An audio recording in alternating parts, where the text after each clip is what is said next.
Hello everyone and welcome to QualityOldHomm. Today we are making another tier list, this time from Towers unit roster in Heroes of Might and Magic 3, Horn of the Abyss. And the tier list is based on single player setting, and also the unit requirements and costs are taken into consideration in addition to the fighting capabilities.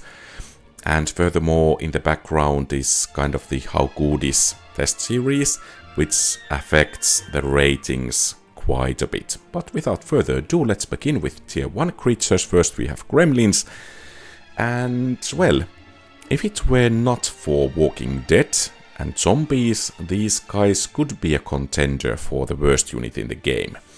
But since we do have the Walking Dead and Zombies, these are not the worst, but clearly among the worst, so a D tier for me. The main reason is that they have low amounts of health, they are rather slow, and they don't inflict that much damage. I mean, could a unit be that much worse than that? But yeah.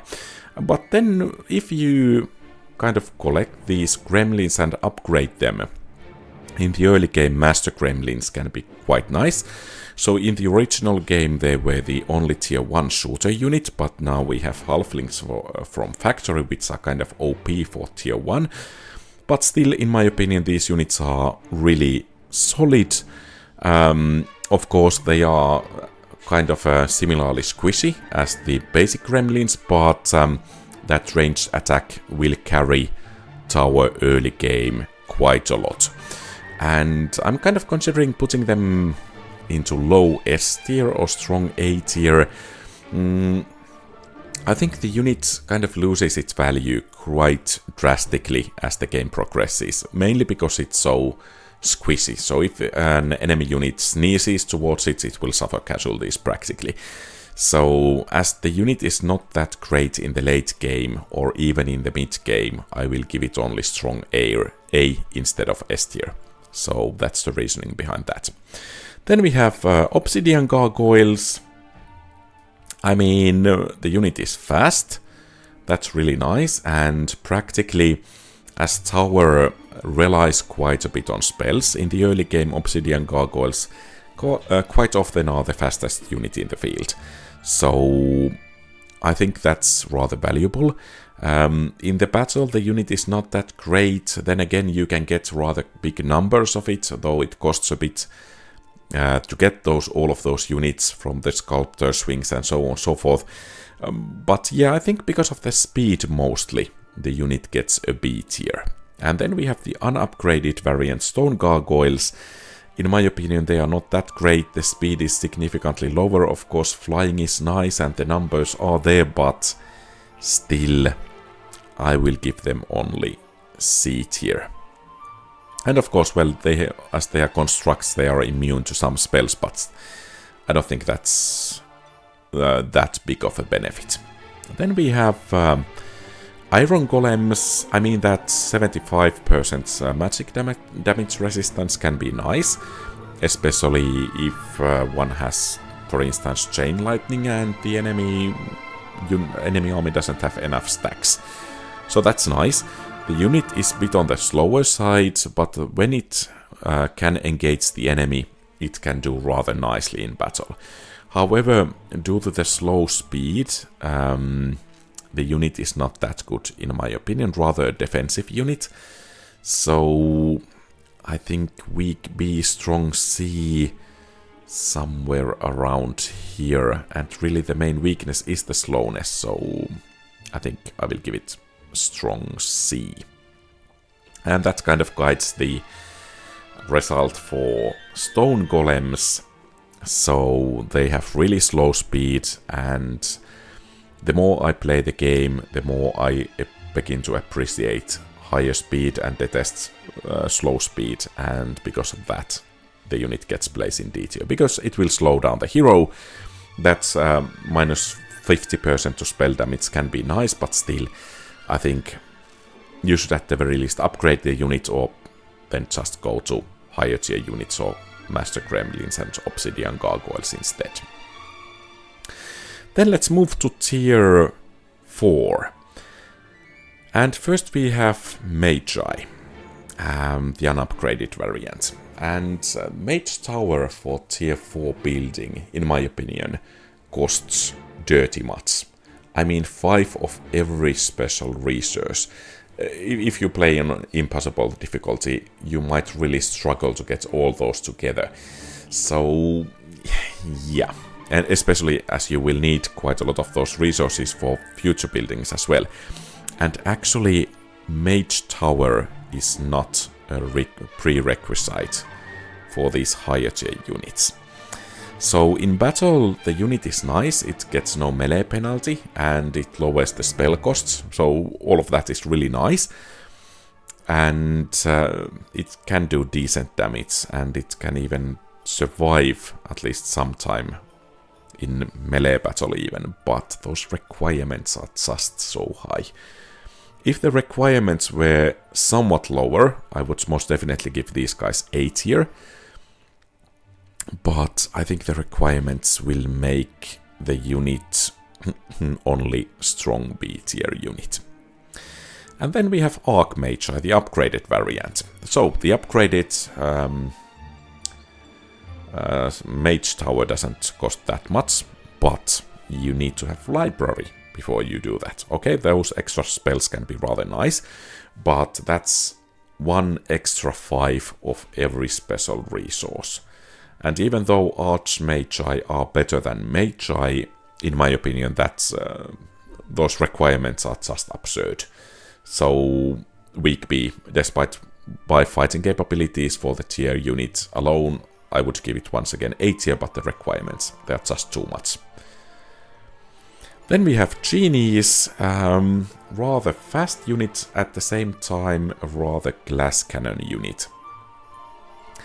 So they can actually hit relatively hard, but you need to make sure that the enemy doesn't hit them back. So, I mean, yeah, speed is nice, but their survivability is rather low, so I think I will only give them B tier. You should try to conserve these units to upgrade them to Master Genies, which perhaps a bit controversially I will give S tier. And the reasoning is that mainly due to their special ability to cast spells, and they are Tower's fastest unit. So there is the speed, and if you have one proper fighting stack of, say, Naga Queens or Titans, and you have 6 1-stacks of these, you can buff those fighting stacks really much, and they can do really well. Even if you have only Master Genies and you are buffing them, you have 1 big stack and 6 smaller stacks, even that Master Genie stack can become really powerful, despite the unit being, once again, a glass cannon. So, in my opinion, this is really, really nice tier 5 unit. It's not meant to combat enemy units directly, but most of all to buff your real fighters. For instance, Master Gremlins, if the situation is appropriate. Then let's move to tier 6. Nagas first. I mean, I like that the unit, the enemies cannot retaliate to that unit. At the same time, what I don't like is that this unit is one of the slowest tier 6 units, and it hurts them. Because if enemy has ranged units, of course they will focus on these guys, at least at some point, and these guys have difficulties catching them.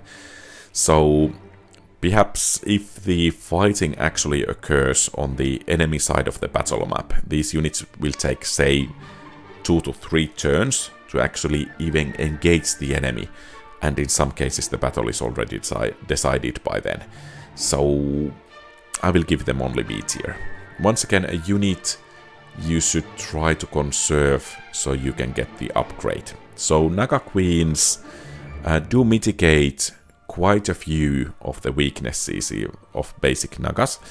So the speed is improved and the fighting capabilities are improved as well.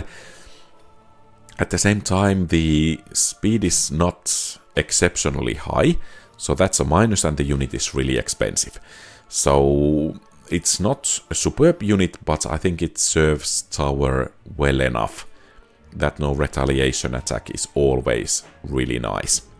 And of course, the building chain is, well, not as expensive as for the Magi, but it's costing quite a bit of special resources. Well, actually, I think most of the tier 6 dwellings are, so nothing too bad over there, but still, I think overall tower buildings are rather expensive. Then we have Giants, tier 7 unupgraded variant. I think this will once again be controversial, but in my experience, Giants are actually the worst tier 7 unit. They are walking, their speed is not great for tier 7, they don't hit that hard, they are rather squishy, with a low amount of hit points. So I would take 2 Naga Queens over, or even 2 Nagas probably, over 1 Giant. So once again, you should be conserving these for the upgraded variant. I will give them only C, because they perform so badly in the battles where I have tested them. Of course, the good thing for going for them is that the requirements are relatively low. The buildings don't cost that much, but still you don't practically get what you are paying for with Giants. I think the opposite holds true with Titans. Well, they are dirty expensive. The upgraded Cloud Temple is dirty expensive and the unit itself is rather expensive. But what you get is perhaps not the fastest. It's not the fastest tier 7 units, not among them, but it's quite decent melee fighter. Actually, it can beat most other tier 7 units in melee. In addition, it's a shooter, only tier 7 shooter in the game, and well, that deserves a place in S tier. It has some immunities to mind spells, which is rather nice if the enemy tends to have Berserk, and of course it's rather nice if you have a Doom stack of these, supported by 6 stacks of Master Genies. Buffing it, yeah, these will become quite the juggernauts then. But yeah, let's check. So, should I perhaps move Archmage here? I guess it's controversial enough as it's right here. Yeah, I think this is my view of Tower. What do you think? Do you agree or disagree? Feel free to share your thoughts in the comments below, and thank you very much for watching. If you liked the video, please leave a thumbs up and subscribe to the channel. Have a great rest of the day. QualityOldHomm out.